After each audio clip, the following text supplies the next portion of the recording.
Esta noche llegamos al mensaje de conclusión en nuestra serie breve acerca del ejército invisible de Dios, el estudio de los ángeles santos. Esta es la tercera parte de nuestro estudio, y en las primeras dos partes, y en esta también, realmente estamos preparando nuestros corazones para un estudio del libro de Colosenses, y vamos a comenzar ese estudio, si el Señor quiere, la próxima semana.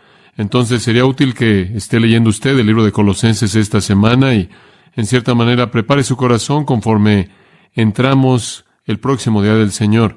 Ahora, hemos explicado en estos mensajes muchos hechos acerca de los ángeles santos. En años pasados y en mensajes pasados hemos cubierto con cierto detalle a los ángeles caídos, los demonios, y entonces pensamos que deberíamos realmente dar un tiempo por igual a los ángeles santos de Dios, los que no cayeron. Y espero que a partir de este estudio juntos todos tengamos un mayor entendimiento de los ángeles. Estoy seguro que así será, pero más allá de eso, espero que tengamos un entendimiento mayor de Dios. Creo que lo que me ha beneficiado este estudio, lo que sigue regresando a mi mente, es el cuidado tremendo que Dios tiene por asegurarse de la seguridad de sus hijos en un sentido físico. Ha quitado gran parte de la carga que normalmente puedo tener por ansiedades, por un accidente físico o enfermedad de algún tipo o algún tipo de peligro. Simplemente saber que los ángeles de Dios están ministrando al cuidado físico y la protección y guía de los hijos de Dios. Ahora, hemos descubierto que son seres sorprendentes,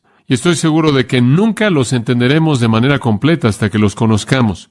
Y entonces quizás nuestro entendimiento será incrementado para entender realmente algo de cómo son. En cierta manera hemos explicado un poco la semana pasada, y simplemente voy a entrar en este punto. Si los ángeles cantan. Y Esther Vernon cantó esa canción acerca de la canción de los ángeles, y fue la canción que más comentarios ha recibido en toda la historia de esta iglesia. Todo el mundo se levantó después de eso y estaba analizando la teología de la canción, y la pregunta que surge, ¿acaso los ángeles cantan? Permítame mostrarle algo interesante de esto, simplemente como punto inicial para comenzar en esta noche. Job, capítulo 38, versículo 7, describiendo en esta sección la creación de Dios conforme Él crea el mundo. El versículo 4 habla de que Él establece el cimiento de la tierra, y versículo 5 la mide y demás. Versículo 7 dice que toda esta creación ocurrió cuando las estrellas de la mañana cantaban juntas, y todos los hijos de Dios, y claro, eso se refiere a los ángeles, gritaban de gozo. Entonces sabemos que los ángeles cantaron en la creación del mundo, en la creación del universo. Todas las estrellas de la mañana cantaron juntas, y entonces sabemos que los ángeles cantan. Ahora, para darle un paralelo, vea Apocalipsis capítulo 5, versículo 11. Apocalipsis capítulo 5, versículo 11. Y vi y oí la voz de muchos ángeles que rodeaban el trono, y las criaturas vivientes y los ancianos, y el número de ellos era 10,000 veces 10,000 y miles de miles, diciendo a gran voz, digno es el Cordero. Y aquí están los ángeles clamando, digno es el Cordero. Ahora la pregunta es, están cantando, versículo 9, retroceda, y cantaban un cántico nuevo. Las 4 criaturas vivientes, quienes son ángeles, y los 24 ancianos, creo que son representantes de la iglesia, y parecen unirse al resto de los ángeles en ese cántico nuevo. Entonces sí, subraya esto, los ángeles son vistos cantando 2 veces en la Biblia, una vez en la creación del mundo, una vez más en el regreso de Jesucristo. ¿Sabe lo que es interesante en particular acerca de esto? Que no hay un registro de que ellos vuelven a cantar entre esas 2 cosas. Parece como si inmediatamente después de que Dios hizo el mundo y el hombre cayó, los ángeles perdieron su canción. Y lo que restaurará la canción de los ángeles es el regreso de Jesucristo, y volverán a cantar. Ahora, mientras tanto, mientras que no están cantando, están muy ocupados haciendo otras cosas. Y hemos estado estudiando eso. Hemos hablado de su existencia, su origen, el hecho de que fueron seres creados, su naturaleza, que son seres espirituales, sin embargo tienen una forma porque se mueven de un lugar a otro. Entonces hemos visto su existencia, su origen y su naturaleza, y la última vez comenzamos a ver su ministerio. Y dijimos que hay 4 categorías de ministerio para los ángeles. Ministran a Dios, ministran a Cristo, le ministran al creyente y le ministran al incrédulo. Esas son las 4 categorías en las que los ángeles ministran. En primer lugar, hacia Dios dijimos, son ministros de adoración y ministros de servicio. Vemos a los ángeles en la Biblia simplemente estando ahí alrededor del trono de Dios, diciendo, santo, santo, santo. Simplemente alabando a Dios, simplemente exaltando a Dios, simplemente adorando a Dios. Después también los vimos sirviendo a Dios. Dios tiene algo que hacer y envía a sus ángeles como mensajeros. En segundo lugar, dijimos que los ángeles tienen un ministerio hacia Cristo. Vimos a los ángeles ministrando a Cristo al anunciar su nacimiento. Le ministraron alrededor del tiempo de su nacimiento y a lo largo de su vida terrenal. Le ministraron en su tentación, al principio de su vida, más adelante en su resurrección, y estuvieron ahí asistiendo su ascensión en el cielo, y estarán con Él cuando Él regrese. Pero dijimos que en toda la vida de Cristo hubo un periodo de tiempo cuando los ángeles no estaban ayudando. ¿Se acuerda cuál fue? Cuando Él murió. Y ese es el tiempo en el que Él dijo, si quisiera, podría haber llamado a 12 legiones de ángeles, pero escogió no hacerlo para que muriera por usted y por mí. Fuera de eso, los ángeles lo asistieron a lo largo de su vida, y todavía le sirven y regresarán con Él en su segunda venida. En tercer lugar, en el ministerio de los ángeles, comenzamos a ver el ministerio de los ángeles hacia los creyentes, cómo los ángeles nos ministran como cristianos. Y eso realmente fue emocionante. En Hebreos 1:14, vimos un versículo básico, dice, enviados para ministrar a aquellos que serán herederos de la salvación. Los ángeles son siervos, enviados para ministrar para los herederos de la salvación. Esos somos nosotros. Los ángeles tienen como su ministerio cuidar de los cristianos. Ahora, ese sería un trabajo de tiempo completo, no hay duda al respecto. Dios tiene algunos de ellos ocupados en cuidar de nosotros. ¿Hay alguna indicación de que hay ciertos ángeles asignados a ciertos creyentes? La gente siempre me pregunta, ¿tenemos un ángel guardián? Bueno, no estoy seguro de que tenemos solo uno. Yo preferiría pensar que probablemente tenemos a muchos de ellos que están disponibles para nuestras necesidades. ¿Qué es lo que los ángeles hacen para el creyente? En primer lugar, vimos la última vez, y esto es simplemente un repaso rápido, están ocupados vigilándonos, están viéndonos, ven a la iglesia. ¿Se acuerda que le dije que ven a las mujeres para asegurarse de que están en su misión? Ven al predicador, ven al creyente en su vida. De hecho, Daniel inclusive llama a los ángeles por nombre, vigilantes. En segundo lugar, revelan la verdad de Dios. Los vemos en la Biblia. Muchas veces están ahí como los agentes mediante las escrituras de Dios son traídas. Cuando Dios escribió con su dedo en el monte Sinaí en la piedra la ley, los ángeles entonces tomaron la ley y la trajeron a Moisés. Son los agentes que entregan la revelación de Dios en muchos casos. En tercer lugar, para los creyentes están ocupados guiando. Vemos eso a lo largo de la historia, los ángeles guiando a los hombres de Dios a varios lugares. Un ángel guió a Felipe, un ángel guió a Cornelio, un ángel guió a Pedro. En cuarto lugar, están ocupados proveyendo. ¿Se acuerda usted cuando Elías caminó ahí por el camino y no tenía nada que comer? Un ángel vino y le ministró y lo tocó y lo alimentó y lo sustentó. Y entonces están viendo, revelando, guiando y proveyendo. Y después llegamos a una quinta área, y ahí es donde comenzamos en esta noche. El quinto ministerio que los ángeles tienen, como lo encontramos en la Biblia hacia la gente que cree, es proteger. Están involucrados en protegernos. Guardan al pueblo de Dios del peligro físico. Los ángeles están involucrados en proteger. Permítame darle una ilustración de esto. Abra su Biblia en Daniel capítulo 3. En Daniel 3 me encanta esta historia, es simplemente fabulosa. Nabucodonosor tuvo un problema de ego, por decirlo de manera suave, y él quería que todo el mundo dejara de adorar a cualquier otro dios que no fuera él mismo. Y todo el mundo tenía que estar adorando a Nabucodonosor, e hizo una ley. Bueno, vieron algunas personas hebreas a quienes no les importó eso, y entonces decidieron que adorarían a Dios. Sadrach, Mesach y Abednego. Usted se acuerda de la historia. Y dijeron, Nabucodonosor, versículo 16, retrocediendo, dijeron, Nabucodonosor, no tenemos que responderte en este asunto. En otras palabras, ni siquiera nos preocupa esto. Ni siquiera estamos preocupados por todo esto, Nabucodonosor. Simplemente vamos a seguir haciendo lo que siempre hacemos. Y si así fuera, y nuestro Dios a quien servimos puede librarnos del horno de fuego ardiendo, y Él nos librará de tu mano, rey. Pero si no, sepas, oh rey, que aún así no serviremos a tus dioses, ni adoraremos a la imagen de oro que tú levantaste. No lo vamos a hacer. Bueno, Nabucodonosor se llenó de furia. Él realmente se enojó. Y me gusta esto. La forma de su semblante cambió. ¿Sabe usted lo que eso significa? Significa que él estaba tan enojado que su rostro se reflejó. Simplemente se enfureció. Y él habló y mandó que calentaran el horno 7 veces más de lo que normalmente estaba calentado. Calienten ese horno. Van a entrar. Él mandó a los hombres más fuertes que estaban en su ejército. Él temía que iba a meterse en una pelea. Y entonces él buscó a los brazos fuertes para que los amarraran y los arrojaran en el horno de fuego ardiendo. Y estos hombres fueron atados en sus túnicas, en sus turbantes, sus otras prendas de ropa, y que fueran arrojados en medio del horno de fuego ardiendo. Por tanto, debido a que el mandato del rey fue urgente y el horno era tan caliente, la flama de fuego mató a aquellos hombres que llevaron a Sadrach, Mesach y Abednego. Los hombres que los arrojaron terminaron siendo quemados hasta la muerte porque el fuego estaba tan caliente. Y los 3 hombres, Sadrach, Mesach y Abednego, cayeron amarrados en medio del horno de fuego ardiendo. Los otros hombres no están ardiendo y simplemente están ahí. Nabucodonosor el rey estaba sorprendido y se levantó rápidamente y habló y le dijo a sus consejeros: ¿acaso no arrojamos a 3 hombres amarrados en medio del fuego? Respondieron y le dijeron a él: Rey, es verdad, oh rey, tiene razón, 3. Él respondió y dijo: he aquí, ve a 4 hombres sueltos caminando en medio del fuego y no están siendo lastimados. Y la forma del cuarto es como un hijo de los dioses. Bueno, Nabucodonosor estaba en shock, tanto que en el versículo 26 dice: Nabucodonosor se acercó a la boca del horno de fuego ardiendo y habló y dijo: Sadrach, Mesach, Abed-negó, siervos del Dios Altísimo, salgan de ahí y vengan aquí. Entonces Sadrach, Mesach y Abed-nego salieron de en medio del fuego. Es maravilloso, ¿no es cierto? Y los príncipes, y los gobernadores, y los capitanes, y los consejeros del rey, congregados, vieron estos hombres sobre cuyos cuerpos el fuego no tuvo poder. Ni siquiera un cabello de su cabeza se quemó, ni sus túnicas fueron cambiadas, ni el olor de fuego estaba sobre ellos.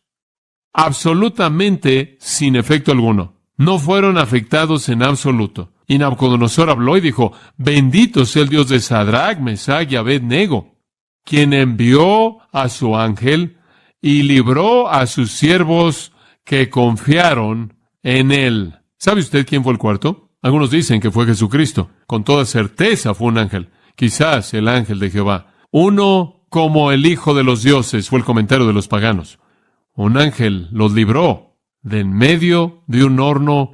Simplemente queremos establecer eso. Versículo 14, él envió caballos y carros y una gran multitud, y vino de noche y rodeó la ciudad, y cuando el siervo del hombre de Dios se levantó de mañana, versículo 15, y salió, he aquí una multitud rodeó la ciudad con caballos y carros, y su siervo le dijo: este es Eliseo. Oh, mi amo, ¿qué haremos? Obsérvanos, estamos rodeados por el enemigo, los sirios. Y él le dijo: no temas, los que están con nosotros son más de los que están con ellos.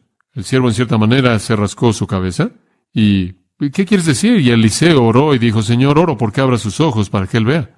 El Señor abrió los ojos del joven y él vio. ¿Qué vio? Aquí el monte estaba lleno de caballos y carros de fuego rodeando a Eliseo. Había un ejército angelical entero rodeándolos. ¿Sabe usted lo que ese ejército angelical hizo? Es interesante, versículo 18. Y cuando descendieron a él, Eliseo oró al Señor y le dijo: hiere a la gente, oro a ti con ceguera. Y él los hirió con ceguera, según la palabra de Eliseo. Los ángeles aparentemente descendieron y los hirieron con ceguera. No sé si lo volvieron a hacer como en Sodoma, fuera cual fuera la manera en la que lo hicieron, pero aparentemente hicieron eso de manera frecuente. E hicieron que todos estuvieran ciegos y los sacaron hacia Samaria, en donde habrían estado sin esperanza alguna fuera del territorio. Simplemente los sacaron marchando, totalmente ciegos, de regreso a Samaria. Y de nuevo Dios libró, Dios protegió a su pueblo. Dice usted: bueno, ¿qué hay acerca de esto en el Nuevo Testamento? ¿Tenemos alguna ilustración en el Nuevo Testamento de ángeles protegiendo al pueblo de Dios? Sí, no hay duda al respecto. En el capítulo 27 de Hechos. Ahora usted recuerda esto. Cuando lo estudiamos es un capítulo fantástico. Pablo va camino a Roma y él está en este barco, y en el versículo 14 de Hechos 27. Pero no mucho después dio contra la nave un viento huracanado llamado Euroclidón. Ese es un viento temido en el Mediterráneo. Podríamos decir que viene del noreste. Y siendo arrebatada la nave y no pudiendo poner proa al viento, nos abandonamos a él y nos dejamos llevar. En otras palabras, dejaron el control y simplemente dejaron que el viento se llevara la nave. La dejaron en manos del viento. Y habiendo corrido a sotavento de una pequeña isla llamada Clauda, con dificultad pudimos recoger el esquife. En otras palabras, temían que iban a perder el barco salvavidas, el cual iba amarrado a la parte de atrás, y entonces trabajaron duro por aferrarse a él, y la tormenta estaba empeorando. Y una vez subido a bordo, finalmente subieron el barco salvavidas al barco grande para que no lo perdieran. Usaron de refuerzos para ceñir la nave. Lo que hicieron es que arrojaban cuerdas y rodeaban y aseguraban y apretaban para que literalmente se apretaran las partes de madera para que el barco entero no se destruyera. Y teniendo temor, versículo 17, de dar en la Sirte. La Sirte era un cementerio de barcos en la costa de África del Norte. Como puede ver, aquí estaban en la parte norte del Mediterráneo, y este viento del noreste viene azotándolos Euroclidón, el viento más temido, está empujándolos exactamente hacia el cementerio de barcos que está ahí en la parte norte de la costa de África, y están tratando de resistir. Arriaron las velas, literalmente significa que bajaron los instrumentos, bajaron todo, y simplemente fueron llevados por el viento y quedaron a la deriva. Pero siendo combatidos por una furiosa tempestad, al siguiente día empezaron a lijar, empezaron a aventar el cargamento. Y al tercer día, con nuestras propias manos, arrojamos los aparejos de la nave. Y no apareciendo ni sol ni estrellas por muchos días, y acosados por una tempestad no pequeña, ya habíamos perdido toda esperanza de salvarnos. En la oscuridad, como puede ver, sin sol ni estrellas, no había manera de navegar. Y siendo llevados por una tempestad como esta, no tenían idea de lo que iban a golpear. Entonces Pablo, y esto es fabuloso, como hacía ya mucho que no comíamos, puesto en pie en medio de ellos, dijo: habría sido, por cierto, conveniente, oh varones, haberme oído, y no zarpar de Creta tan solo para recibir este perjuicio y pérdida. Pero ahora os exhorto a tener buen ánimo. Tengan buen ánimo, hombres, pues no habrá ninguna pérdida de vida entre vosotros, sino solamente de la nave. Y piensen eso. ¿Le gustaría a usted escuchar esas noticias? Hombres, nadie se va a ahogar. Únicamente vamos a perder el barco. Sí, ¿y qué hacemos aquí sin un barco? Dice usted, ¿cómo sabes eso? Versículo 23, porque esta noche ha estado conmigo, ¿quién? El ángel de Dios de quien soy y a quien sirvo. ¿Sabe usted lo que el ángel dijo? Pablo, no temas, es necesario que comparezcas ante César, y aquí Dios te ha concedido todos los que navegan contigo. ¿Sabe una cosa? Mientras que ese pequeño barco estaba siendo azotado por todo el Mediterráneo por ese viento, hubo una legión entera, lo que sea,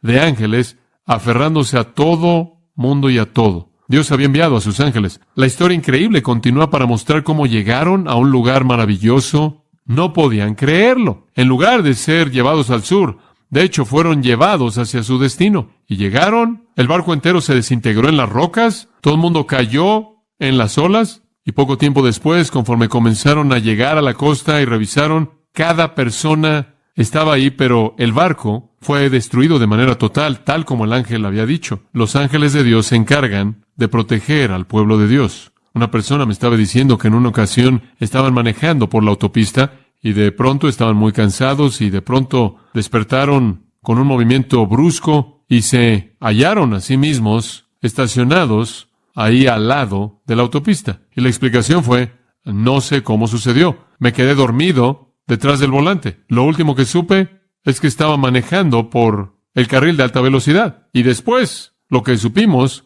estaba ahí estacionado en el acotamiento al lado. ¿Se da cuenta? Tienen que ser ángeles. Pero la manera en la que algunos de ustedes manejan cansa a los ángeles. No sirve de nada preocuparlos sin necesidad. Ellos protegen. ¿Sabe una cosa? Yo pienso en eso en referencia a mis hijos. ¿Usted no? Cuando me doy cuenta de que Dios tiene a sus ángeles cuidando de ellos, no me preocupo por ellos, tanto porque esos ángeles pueden hacer cosas que yo no podría hacer si yo estuviera ahí. Y cuando pienso en esa experiencia que les conté del avión recientemente, me pregunto si los ángeles no estuvieron debajo de esas alas cuidando eso. Muy bien, permítame llevarlo a un sexto pensamiento, y en cierta manera es lo mismo, pero a un grado diferente. Los ángeles también libran a los creyentes, y eso no es solo prevenir problemas, sino sacarlo del problema. Librar. Me encanta la historia de Hechos 5, una de mis historias favoritas en toda la Biblia, porque es de nuevo la evidencia del cuidado de Dios de su pueblo. Bueno, como puede ver, lo que sucede es que la primera iglesia está predicando, está creciendo, y la comunidad judía de líderes está enojándose mucho por la iglesia.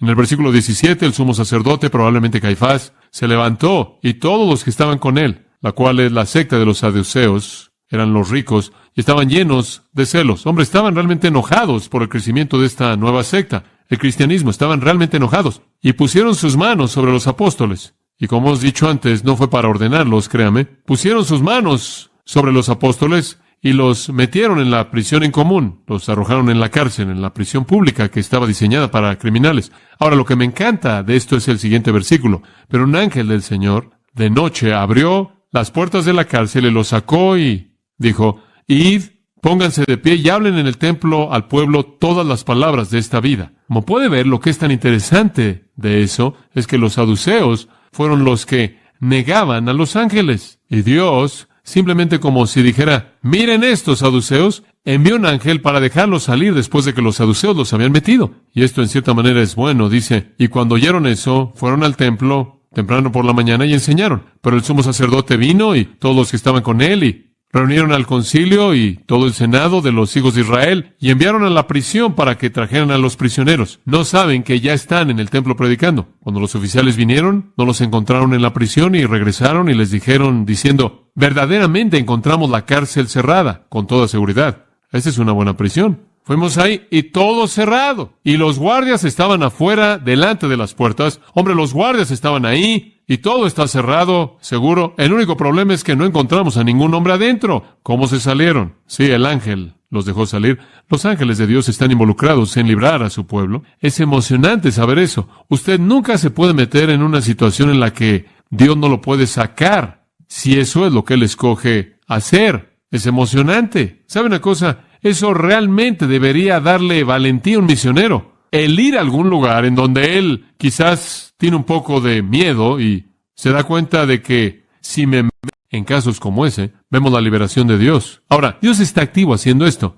Piense en cuán activo Él debió haber estado en las vidas de toda la gente en Hebreos capítulo 11. Digo, simplemente cuidar de algunas de esas personas y librar a todas esas personas que están enlistadas, los héroes, Gedeón, Barak, Sansón, Jefté, David, Samuel. Piensen cómo los ángeles debieron haber estado activos en los que mediante la fe sujetaron reinos, obraron justicia, obtuvieron promesas, cerraron las bocas de leones, apagaron fuegos, escaparon del filo de la espada y etcétera, etcétera, etcétera, etcétera. Piensen cómo los ángeles han servido al pueblo de Dios mediante protección y liberación a lo largo de la historia. Y sabe una cosa, los ángeles van a estar activos en el futuro protegiendo al pueblo de Dios. Durante el periodo de tiempo conocido como la tribulación, después de que el Señor saque a la iglesia, Dios va a llevarse a 144,000 judíos, según Apocalipsis 7, 12,000 de toda tribu, y hacerlos evangelistas. Todo Israel será salvo, Romanos 11 dice, pero 144,000 de ellos van a convertirse en evangelistas para predicar el evangelio. Y para asegurarse de que nadie lastime a esos evangelistas,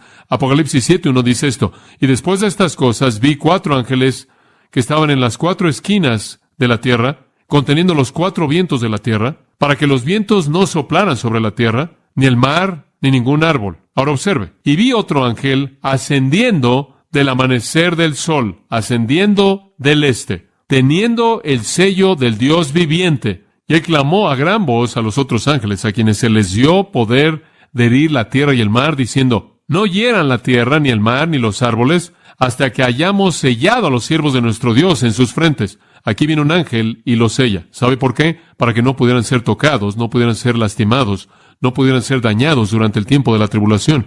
Son los evangelistas de Dios, son los misioneros de Dios. Y el sello angelical los guarda de la muerte en manos de la bestia. Es una marca de identificación quizás, para que los ángeles sepan a quién deben proteger cuando la matanza de la tribulación ocurra. Hace un momento Pablo le citó esa designación hermosa en Isaías 63:9, la cual describe cómo los ángeles ayudaron en la liberación de Israel al salir de Egipto. En toda su aflicción, me encanta esto, en toda su aflicción él fue afligido. Dios vio a Israel y cada vez que un israelita era golpeado con un látigo durante el proceso de hacer ladrillos, Dios sintió el dolor. Cada vez que un israelita era golpeado en el rostro y arrojado al suelo, Dios sintió el dolor. En toda su aflicción él fue afligido, y el ángel de su presencia los salvó en su amor y en su compasión. Él los redimió, y él los llevó, y los cargó todos los días de la antigüedad. Israel y Egipto. Y Dios los amó, y los llevó en sus brazos, y los cargó, y envió al ángel de su presencia. Ese no es ningún otro que el Cristo encarnado. Esa es una teofanía para sacarlos. Dios libra a su pueblo con sus ángeles. En séptimo lugar, un séptimo ministerio que tienen los ángeles es que están activos en responder a la oración. Ahora, quiero aclarar eso.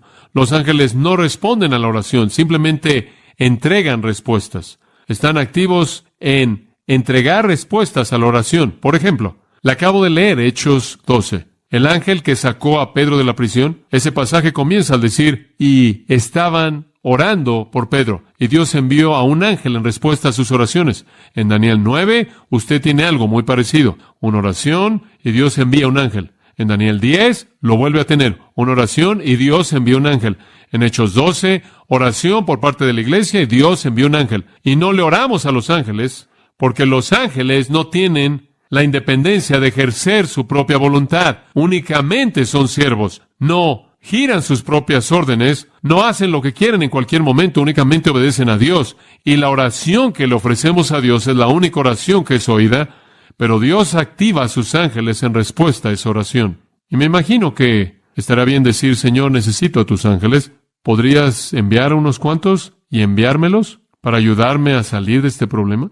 Dios respondió a la oración de Sundar Singh, quien oró durante 3 noches, y es muy probable que un ángel lo libró. Entonces, ¿qué hacen los ángeles para los creyentes? Observan, revelan la verdad de Dios, guían, proveen, protegen, liberan y entregan respuestas a la oración. Permítame darle una última. Otra cosa que los ángeles hacen por los creyentes es que cuidan de ellos en su muerte, sirven en su muerte. Y en cierta manera hicimos referencia a esto la semana pasada, ¿no es cierto? Los ángeles están ocupados cuando usted muere. El reverendo William Kendall murió el 1 de febrero de 1858. Este día mismo, el aniversario de su muerte. Él murió con estas palabras para su familia. Bueno, el cielo ha descendido a la tierra. Veo a los ángeles, están volando por toda la casa. La señora Anna Crossen dijo que las últimas palabras de su madre que estaba muriendo fueron estas. Oh, Ana, puedo ver a los ángeles. ¿No los puedes ver? Una carta antigua que encontré dice esto. La señorita Bernard murió después de mucho sufrimiento. El fin fue muy pacífico y sus últimas palabras fueron estas. Veo 2 ángeles que vienen por mí. Fin de la cita. Ahora, en cierta manera eso es emocionante. Acompáñeme a Lucas 16 y veamos si hay apoyo para eso en las Escrituras. Lucas 16, versículo 19. Hubo cierto hombre rico, vestido de púrpura y lino fino, y comía bien o disfrutaba de banquetes diariamente. Hombre rico. Hubo cierto mendigo llamado Lázaro, quien estaba en su puerta lleno de llagas. Lázaro estaba sentado allá afuera, en la puerta del hombre rico, simplemente con llagas, y él era una persona bastante necesitada que deseaba alimentarse de las migajas. Esto es, él quería comer basura. Él simplemente estaba ahí en la puerta del hombre rico para comer la basura del hombre rico. Además, los perros venían y le lamían las llagas. Ahora, ese es un personaje bastante despreciable, francamente. Observa el versículo 22. Sucedió que el mendigo murió. Dice usted, no es nada serio. Más vale que crea que fue algo serio. Ese mendigo fue llevado por los ¿qué? Ángeles al seno de Abraham. Ese hombre quizás no fue importante para nadie en este mundo, pero cuando él murió, Dios envió a sus ángeles para traerlo al seno de Abraham. Entonces, en todas estas maneras, los ángeles le ministran a los creyentes. ¡Qué realidad tan fantástica! Saber que los ángeles poderosos ministran a favor de nosotros. Inclusive en el futuro van a ministrar. En días venideros en el futuro, durante el periodo de la tribulación, los ángeles van a ministrar a los santos de la tribulación, los cristianos que sean salvos, que sean redimidos durante el periodo de la tribulación, van a conocer un ministerio angelical. Cuando Jesús regrese, Él dice en Mateo 24:31, Él enviará a sus ángeles para reunir a sus escogidos. Entonces los ángeles van a ser los que van a congregar a los santos. Los ángeles van a ser los que congregan a todos los creyentes. Durante el reino, los ángeles van a servirnos de nuevo. Dice en 1 Corintios 6, 2 y 3, que gobernaremos en el reino. 1 Corintios 6, se lo voy a leer, versículo 2. ¿O no sabéis que los santos juzgarán al mundo? Versículo 3, ¿no sabéis que juzgaremos ángeles? En el reino venidero vamos a gobernar con Cristo, junto con Él, como coherederos, y los ángeles nos van a ministrar, y los ángeles nos van a servir, y los ángeles van a estar sujetos a nosotros. Nos ministran ahora, nos ministrarán en el futuro. ¿Cómo debe un creyente sentirse hacia los ángeles? ¿Cuál debe ser nuestra actitud hacia ellos? Bueno, número 1, debemos respetarlos. Después de todo, son siervos de Dios y son santos. 2, debemos valorarlos. Bueno, no sé usted, pero yo los valoro ahora más que nunca simplemente al saber lo que hacen. 3, en cierta manera creo que debemos seguir su ejemplo porque adoran a Dios de manera incesante y sirven a Dios de manera incesante y nunca hay descanso en ninguno de esos dos. Hombre, ese es un patrón hermoso, ¿no es cierto? Y mientras que puedo estar agradecido y valorar y seguir su ejemplo, debo añadir esto. No podemos adorar a los ángeles. porque eso sería pecado. Los ángeles no quieren nuestra adoración. Escúchame, los ángeles adoran a Dios. Nos ponen el ejemplo para que nosotros adoremos a Dios. Las Escrituras nos prohíben adorar ángeles. Colosenses 2:18 dice: nadie os defraude de vuestra recompensa en una humildad voluntaria y adoración de ángeles. No deje que nadie lo engañe a usted para que usted adore ángeles. Usted perderá su recompensa. Y sabe una cosa, los ángeles no quieren la adoración de usted, no la quieren en absoluto. En Apocalipsis 19:10, Juan cayó a los pies de un ángel para adorarlo, y él me dijo: no lo hagas, levántate, Juan, yo soy tu consiervo, adora a Dios. Ese ángel sabía. Los ángeles no quieren adoración. Y de nuevo, yo, Juan 22:8 de Apocalipsis, vio estas cosas y las oí, y cuando había oído y visto, me postré para adorar a los pies del ángel, y él me dijo: no lo hagas, Juan, levántate, yo soy tu consiervo, adora a Dios. 2 veces lo hizo Juan. 2 veces le dijeron: no nos adores. Entonces los ángeles hacen todo eso para nosotros. ¿Y qué piden de nosotros? Nada, absolutamente nada, fuera de que adoremos a Dios. Los ángeles únicamente son una extensión del amor de Dios, únicamente son una extensión del cuidado de Dios, únicamente son una extensión del poder de Dios, una extensión de la gracia de Dios, una extensión de la provisión de Dios. Eso es todo. Y la gloria es de Dios. La gloria es de Dios. No adore a los ángeles, adore a Dios. Eso nos lleva a una última categoría, simplemente de manera breve. Los ángeles le ministran a Dios, a Cristo, a los cristianos, o a los creyentes y a los incrédulos. ¿Qué es lo que los ángeles le hacen a los incrédulos? ¿Cómo operan? De una manera y únicamente de una manera. La Biblia la define. Son los ejecutores de Dios. Están involucrados en la destrucción desastrosa de Sodoma y Gomorra, esa ciudad pecaminosa. Inclusive fueron los ejecutores de los primogénitos, Éxodo 12.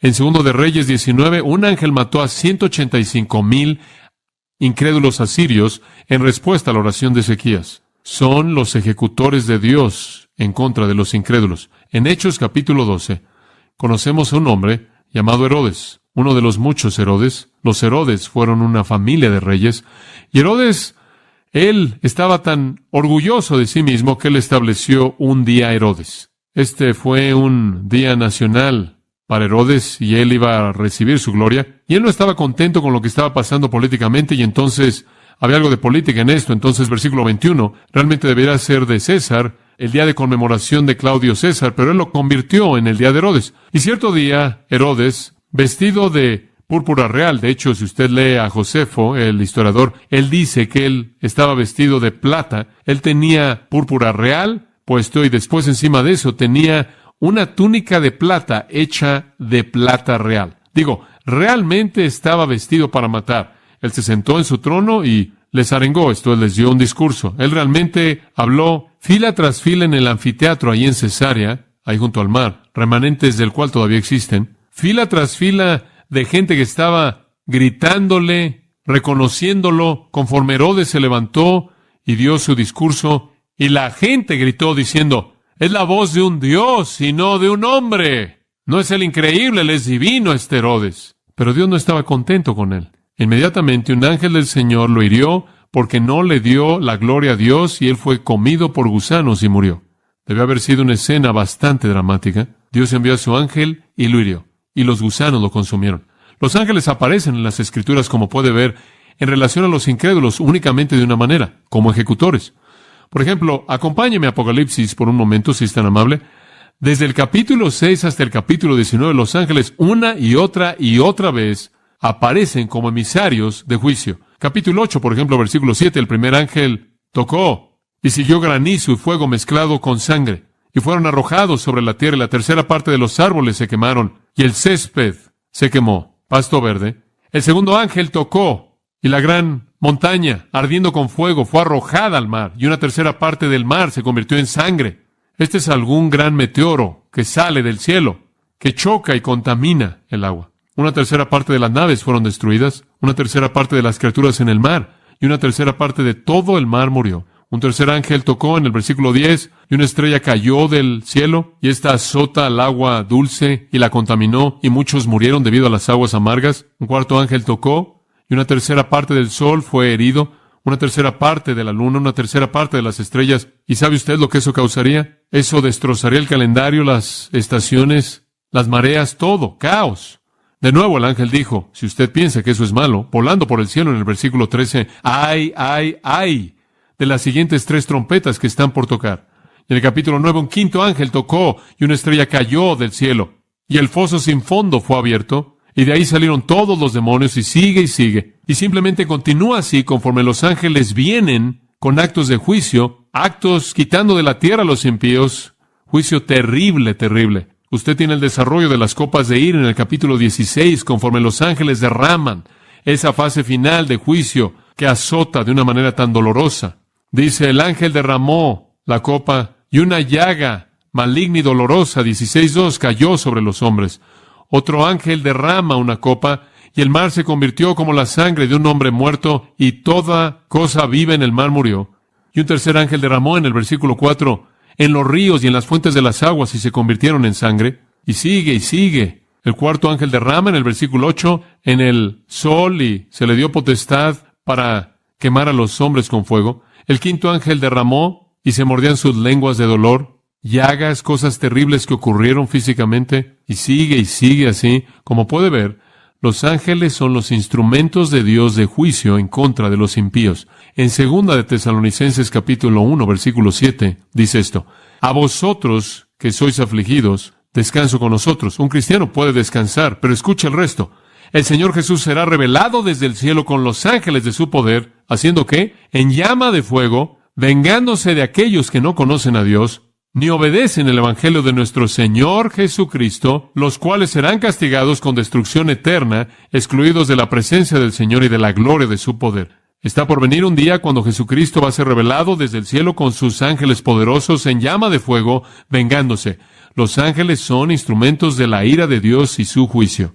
Así un incrédulo, esto es lo que los ángeles hacen. Los ángeles no guían a los incrédulos, no los protegen, no los libran, no los cuidan, no los ven, no los libran en la muerte a la presencia de Dios, no son enviados con oraciones respondidas. Lo único que hacen es esperar hasta el momento en el que son enviados para cumplir con juicio. En Mateo 13:41, el Hijo del Hombre enviará a sus ángeles y reunirán de su reino a todas las cosas que los ofenden y a los que hacen iniquidad y los arrojarán a un horno de fuego. Ahí será el lloro y el crujir de dientes. Eso es lo que los ángeles hacen. Son los ejecutores de Dios en contra de los impíos.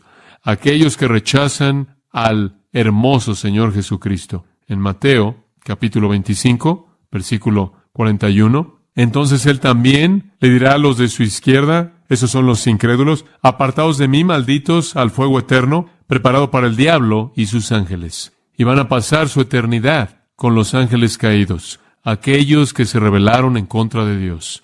Y este juicio va a ser ejecutado, según el versículo 31, por el Hijo del Hombre y todos sus ángeles santos. Y de nuevo los vemos en la función de ejecución. Es algo trágico pensar en las opciones que uno tiene, que o usted recibe el ministerio de los ángeles, que es dado a los creyentes, o el ministerio de los ángeles para incrédulos. Tarde o temprano, toda persona recibirá la atención de los ángeles. Eso es correcto. Y cada uno de nosotros escoge qué ministerio recibiremos, el cuidado de los ángeles o la ejecución.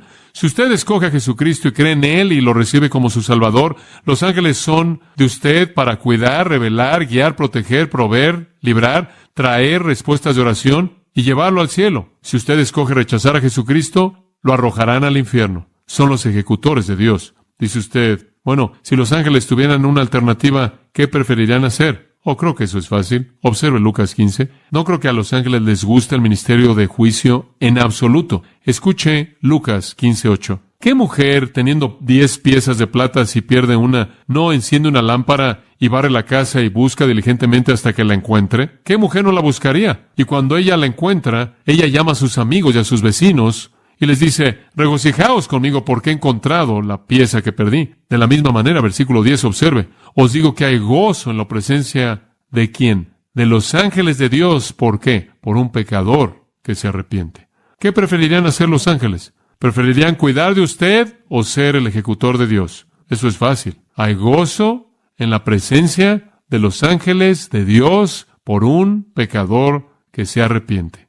Oremos. Padre, hemos visto tanto en un tiempo tan breve en este estudio, para abrir nuestros corazones y nuestro entendimiento a esta dimensión en particular de tu cuidado de nosotros. Y cuán agradecidos estamos, cuán emocionados estamos de que tú envías a tus ángeles a favor nuestro.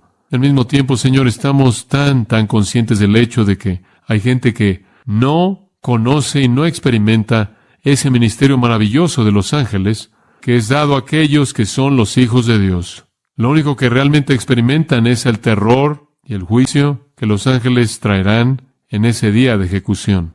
Padre, oramos porque no haya nadie en medio de nosotros en esta noche que no haya abierto su corazón a Jesucristo, que no ha reconocido a Jesús como Señor y Salvador, para que los ángeles puedan ser enviados inmediatamente para cuidar de él. Que haya regocijo en la presencia de los ángeles de Dios en esta noche, porque algún pecador se arrepiente y se vuelve a Cristo. Estamos tan agradecidos, Padre, porque tu gracia maravillosa ha hecho posible que nosotros evitemos la ejecución de los ángeles y disfrutemos de su cuidado. Oramos porque nadie se vaya en esta noche sin experimentar de primera mano ese amor y ese perdón y esa salvación que solo tú puedes dar, y la promesa de ese cuidado que tus huestes celestiales nos traen. Bendícenos conforme cerramos, conforme compartimos juntos en estos últimos momentos que quedan.